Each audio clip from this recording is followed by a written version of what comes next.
What is going on, everybody? It's your boy Hyde here, and I want to tell you guys a little story about how I started self-development and how I learned to live with my own thoughts. Let's go back to 2015. I have just graduated private school, a school with 70 kids total. I was in the class of graduating of 3 kids, me and 2 other girls. So I had no idea what the outside world was like. And during the summer, I went away to camp. And I picked up the 2 absolute worst habits of my life. The 2 worst habits that would carry on throughout my life, and I had no clue would bring me down. These 2 things specifically was League of Legends and masturbation. These 2 things I, at the time, just thought were innocent pleasures, a way to have fun, spend my free time, get my mind off things, ended up being the reason I absolutely felt nothing inside. Because for the next 6 to 7 years, that is all I did. When I would come home from school, I would turn on League and start playing. Because throughout the time in my school, in my mind, I was thinking about it. In my mind, I was thinking, oh my God, I would love to be home so I could bust a nut right now to this girl in my math class. Or, oh my God, I wish I was playing League right now. I could not even focus. I couldn't even focus on the important things in my life because I was so hung up on these 2 things. They became so habitual. It was a habit for me. And once it became a habit, it became an addiction. And once it became an addiction, other addictions started to come into my life as well. I started to smoke weed. I started to spend time with negative people because that's the people I was attracting to my life. I didn't see through their intentions. I was just like, oh yeah, you're this terrible person. Yeah, let's have fun. Let's joke around.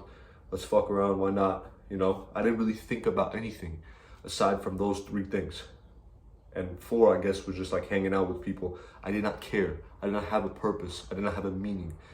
The only thing that I had in my life from a little kid that I was actually good at was playing soccer. And I really did not want to do it anymore. I wanted to sit at home, play League of Legends, smoke weed, and it was bad. I was fighting with my father every day because he was pushing me to stay, and I was like, I don't want to do this anymore. I don't want to do it. I don't want to do it. And thank God I stayed in it somehow because it's like one of the only things that I'm passionate about now that helps me clear my mind and create. It's one of my biggest passions now. And at the time, I was about to give it all up just so I can smoke weed, play video games, and jack off. Now, what does that have to do with the title of this video? I'm going to explain that to you right now.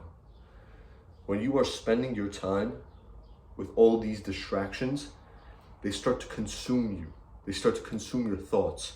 You think about nothing else besides these things that are keeping you addicted, whether it's drinking, smoking, masturbation, all that shit, gambling, whatever it is, it consumes you and your life.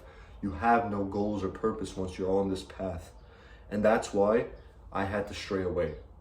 Because it got to the point, once I turned 18, where even these things would not bring me any sort of happiness. That's how fucked up I was. My dopamine receptors were fried. I would literally smoke and I would still feel normal. I'd be like, wait a minute, what is going on right now? It's not even making me happy. I would sit there playing League. I would be like, I don't want to be doing this right now. Why am I doing it? And that's when it hit me. I was addicted. That's when it hit me. I was like, I don't want to be doing this, but for some reason I am. Why? And that's when I found out about self-improvement. That's what made me start to be like, okay, I need to change something about my life. Because if I do this for every single day of my life, I'm going to regret it. When I'm on my deathbed thinking about the person I could have been, I will regret these decisions that I made in the past. So I have to, for my future self, start to change now. And that is exactly what I did. I started to research. I was like, I'm done. I cut off all the negative people. I can't believe I even allowed them into my life. Me now would look and see through their intentions like that. Just because I'm at such a higher level of vibration than I was before. I would see through them like that. And I would be like, stay away from me. But me back then, lower vibration, because of all the bad habits, didn't really matter to me. I was just allowing them into my life. And because of that, it brought me down even more. So I had to cut that off. If you could relate to the story in any way, maybe you're going through this right now, maybe you had in the past.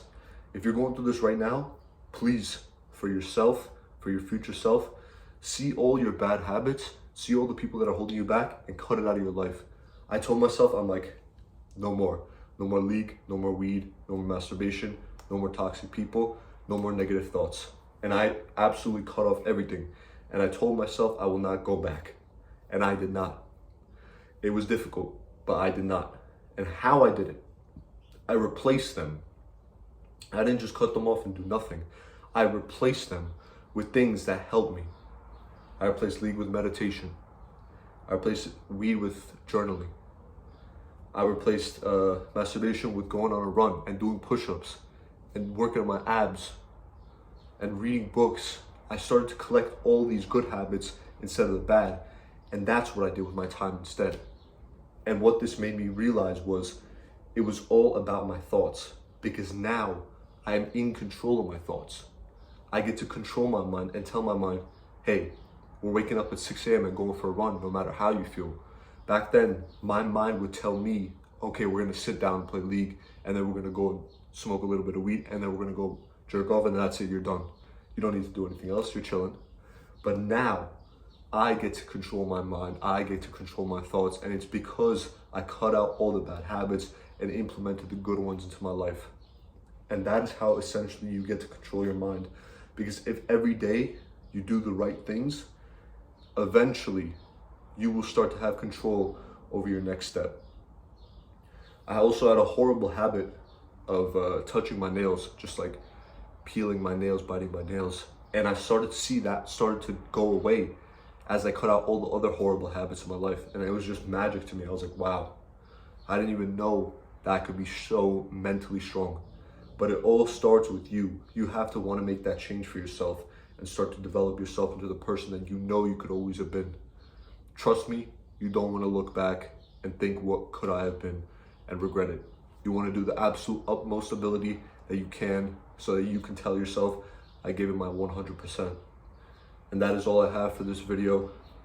Once you control your mind and you're able to live with your own thoughts and sit still and just sit and listen to yourself talk in your own mind without panicking, without freaking out, you made it. You can control your mind. You can do anything that you want. But I want to say 90%, 95% of people can't. Their mind controls them. Their mind tells them what they should and shouldn't do. And they can't fight back. They can't tell themselves, no. When a negative thought comes into their mind, they can't say, you know what, no, that's not me. They just accept whatever comes into their mind. And with self-improvement, you're able to listen sometimes to the negative and just reject it completely and say, nah, you know what? That's not me. That's not who I am. I get to tell you who I am. And that is the absolute utmost benefit that you can find in this world, in this life. So with that, I hope you learned something new. I hope you can see it from a different perspective. I hope you can teach me something, maybe even. And with that being said, have a wonderful rest of your day. Peace.